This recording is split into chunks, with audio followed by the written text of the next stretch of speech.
Ed ecco qua, uno smartphone di fascia media che ha cercato di mettere insieme tutto per fare uno smartphone che non avesse particolari compromessi su autonomia, hardware, fotocamere, display, ma poi vi sarà tutto più chiaro all'interno di questo video, senza però fare uno smartphone gigantesco che fosse pesantissimo e spessissimo, anzi andando esattamente nella direzione opposta. Vi dirò tutto su questo Oppo Reno 14 all'interno di questo video, famiglia Oppo Reno tra l'altro che sta iniziando finalmente a trovare una sua identità dopo aver avuto un po' una sorta di roller coaster di emozioni negli anni con prodotti super brillanti e altri un po' all'opposto. Scopriamo questo smartphone all'interno di questo video, ma non prima di esservi iscritti al nostro canale, attivato la campanella delle notifiche e averci dato hype. Farete sicuramente contenta Nian. Come si fa? Da mobile, scorrendo il blocco dei commenti c'è un nuovo tasto hype, ci aiuterete a crescere perché ci darete più visibilità all'interno di YouTube, è un potere che avete solo voi e se il video è interessante, come lo tratto, l'argomento, che vi piaccia o meno il dispositivo, potete aiutarci ora anche in questo modo.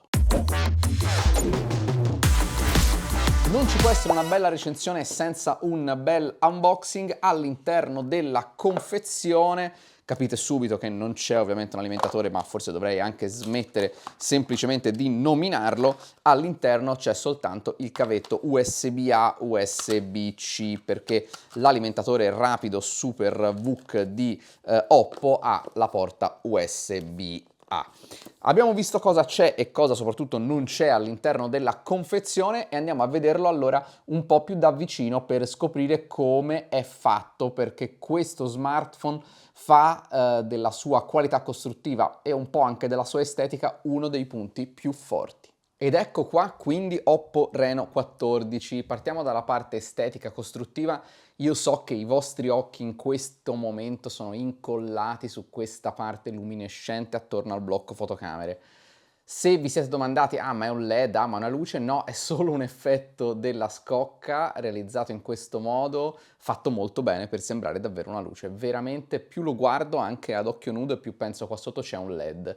Forse si è persa l'occasione per metterci davvero un LED, non lo so. Comunque io mi sono abituato e dopo un po' di stranezza all'inizio devo dire che l'ho trovato un tocco distintivo molto bello, ma ho un sacco di cose da dirvi sulla qualità costruttiva perché questa finitura laterale è fatta veramente bene, questo alluminio qui sulla parte laterale non trattiene per niente le impronte, al tocco ha una sensazione di qualità eccezionale, ma soprattutto è molto sottile, 7,42 mm, è uno degli smartphone più sottili che ho testato in questi anni e tra l'altro al netto del fatto che un Galaxy Edge per esempio punta tutto su quello, si vanta di quello, qui passa quasi in secondo piano, ma invece non dovrebbe perché è veramente molto sottile e tra le altre cose il blocco fotocamere non è un giga blocco gigantesco, leggermente sporgente questo quadrato e poi a loro volta leggermente sporgenti queste due fotocamere. Le dimensioni sono non gigantesche, non compattissime, diciamo così umane,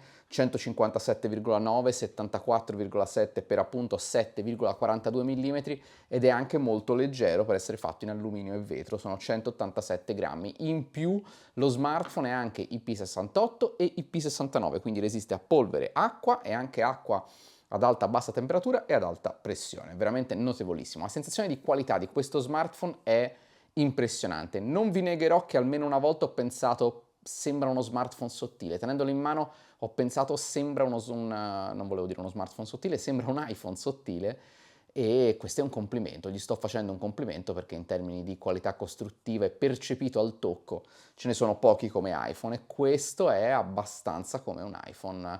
Decidete se vi piace questa colorazione, mi piace a me questa finitura qui che è opaca ma è anche liscia, quindi non è ruvida sul retro, mi piace veramente tantissimo, non ci sono tanti smartphone realizzati con questa cura, il design non sarà esteticamente non sarà super distintivo, l'azienda si è probabilmente reinventata questo segno appunto qui di luminescenza attorno alla fotocamera proprio per quello, ma l'ho trovato ben bilanciato, sottile, leggero e poi anche appunto resistente nel tempo.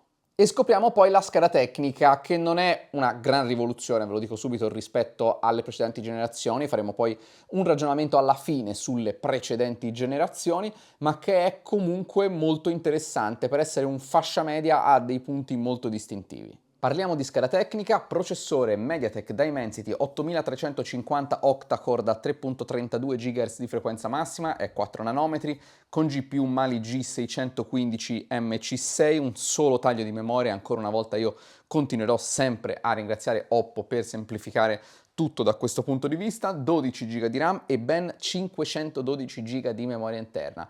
Quando nei commenti confronterete questo smartphone con gli altri, per favore fatelo con la sua versione, se esiste, da 512 GB, perché è una cosa veramente inusuale anche nei premium, figuratevi in questa fascia di prezzo. UFS 3.1, le memorie, quindi veloci, non velocissime, forse si poteva migliorare questo aspetto, non espandibile, connettività 5G, Wi-Fi 6, Bluetooth 5.4, chip NFC, lettore di impronte digitali nel display ottico che è veloce e preciso, ancora una volta è solo posizionato un po' troppo in basso, come il 95% di questi smartphone, c'è il supporto eSIM, il sensore di prossimità è vero, quindi avete capito, una scheda tecnica che è completa, non c'è l'uscita video, non c'è il jack audio per le cuffie, è una scheda tecnica, insomma, caratteristiche tecniche veramente interessanti, da un ottimo medio gamma, mettiamola così. Il processore non è da top o da premium, ma tutte le altre specifiche raccontano di uno smartphone che è decisamente sul pezzo, e insomma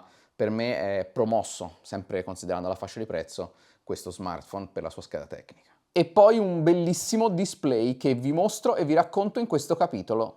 Questo display completamente piatto è addirittura un 6.59 pollici di diagonale, 1.5K, quindi risoluzione più alta anche qui di quello che solitamente trovate in questa fascia di prezzo, 1256x2760 pixel, AMOLED 120 Hz con luminosità di picco di 1200 nit, sono molti meno rispetto ai 3000-4000 di altri smartphone, però l'ho usato quest'estate sotto il sole per svariati giorni e devo dire che si è comportato alla grandissima. Ci ho fatto anche foto in giro a Parigi, che c'era tantissimo sole e veramente non ho mai pensato che lo schermo fosse troppo poco luminoso per vederci bene.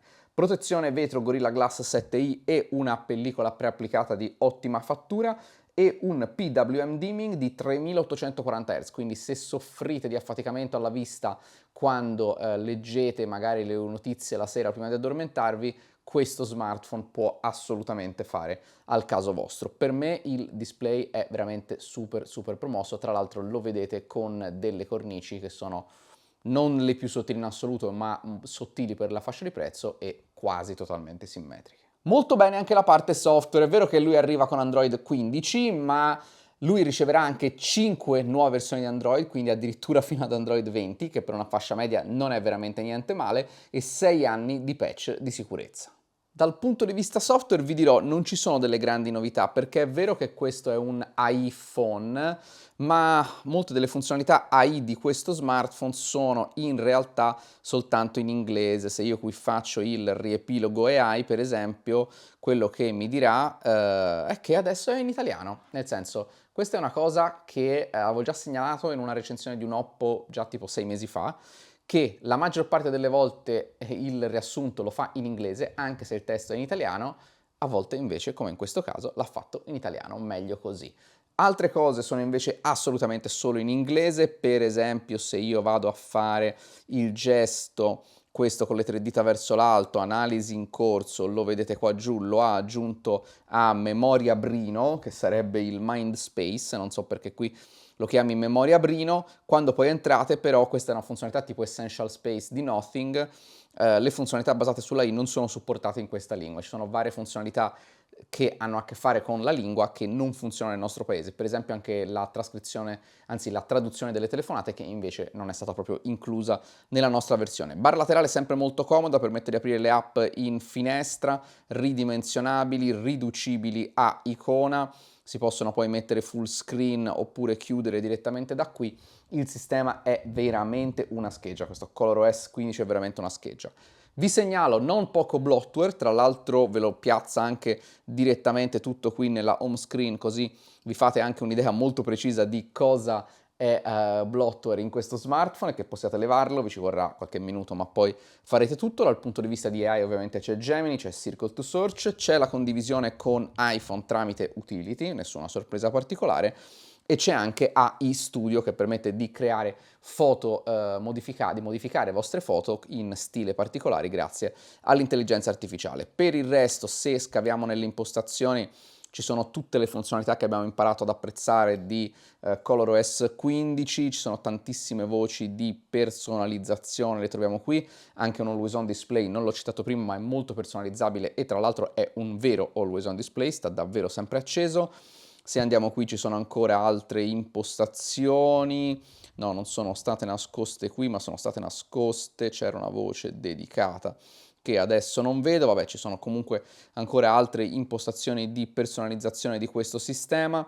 Ecco qua la possibilità di clonare le app, per esempio questa è una, insomma uno smartphone che ha le classiche apprezzate funzionalità, tra l'altro anche alcune di quelle ottenute da OnePlus come per esempio la modalità Zen, se non vado errato, che ora qui non vedo, ecco qua la condivisione con iPhone. Parliamo di blocco fotocamere, abbiamo 3 sensori qui al posteriore, una 50 megapixel f1.8 stabilizzata otticamente, addirittura un'altra 50 megapixel f2.8 stabilizzata otticamente, zoom 3.5x e una 8 megapixel f2.2 grandangolare. C'è poi un'altra 50 megapixel, questa volta nel foro frontale f2.0. Entriamo nell'interfaccia della fotocamera classica di Oppo, senza nessuna sorpresa, macro automatica, grandangolare, 2x che è un'interpolazione, 3.5 che è un vero zoom e poi 7 che è un'altra interpolazione. Qui la possibilità di scegliere alcuni effetti già predefiniti, io non lo trovo una funzione molto utile, come anche queste 3 modalità qui che io ne ho provato un paio nel tempo, non su questo smartphone, ma non è che mi abbiano svoltato. Velocissimo per saltare da una modalità all'altra, qui c'è anche la modalità Pro, queste sono tutte le altre modalità aggiuntive, velocità di scatto molto buona, si prende ovviamente qualche istante in più se state scattando al buio. Come vengono le foto? Mi sono veramente piaciute, ammetto che non mi aspettavo delle foto così buone, il mio ricordo delle precedenti generazioni era di uno smartphone un pochino inferiore rispetto a questo, che invece mi ha veramente stupito. Le foto ve le state guardando, sono veramente valide. La grandangolare purtroppo è un 8 megapixel, non posso applaudire un 8 megapixel. Fra tutte le 8 megapixel questa mi sembra la meno peggio, proprio sinceramente, però non riesco ad applaudirla perché non si dovrebbero fare grandangolari da 8 megapixel. Ma la fotocamera zoom 3.5x invece è una bomba, bene anche la fotocamera frontale, bene anche la fotocamera frontale, ma tornando sulla fotocamera zoom si fanno veramente delle bellissime foto. Io non riuscirei, ammetto, ad oggi a vivere senza uno smartphone con almeno una lente zoom che ha proprio una prospettiva che è tutta un'altra cosa. Certo, se non si può spendere grandissime cifre bisogna rinunciare a qualcosa, ma sono molto contento che non lo si debba fare in questa fascia di prezzo su questo Oppo Reno 14. I video in 4K30 sono molto buoni, in 4K60 sono ancora meglio, ma la stabilizzazione non è fantastica. Peccato che i video con la grandangolare o in generale in cui poi si vuole passare alla grandangolare devono essere fatti in Full HD, altro motivo per cui basta con queste 8 megapixel, non ce le date più. Ci sono delle funzioni di AI come una nuova funzionalità che vi permette di creare dei nuovi ritagli delle immagini, ve la faccio vedere per esempio su questo scatto. Se andiamo in Editor AI c'è Ricomposizione AI che quello che fa è di creare dei ritagli. Non mi pare di aver mai visto estensione generativa all'interno di questa modalità, ma piuttosto studia la scena e vi crea delle composizioni migliori per il vostro scatto e le vedete qui, vi fa degli esempi di quali potrebbero essere degli scatti migliori. Qui ne ha fatte solo 3 e non sono un granché, devo essere sincero. Ci sono anche dei però filtri, devo dire, assolutamente molto convincenti. In altri scatti invece ha fatto delle composizioni, qui forse non ha capito benissimo che il soggetto ero questo io centrale, che devo dire erano fatti molto bene. In più c'è anche una modalità,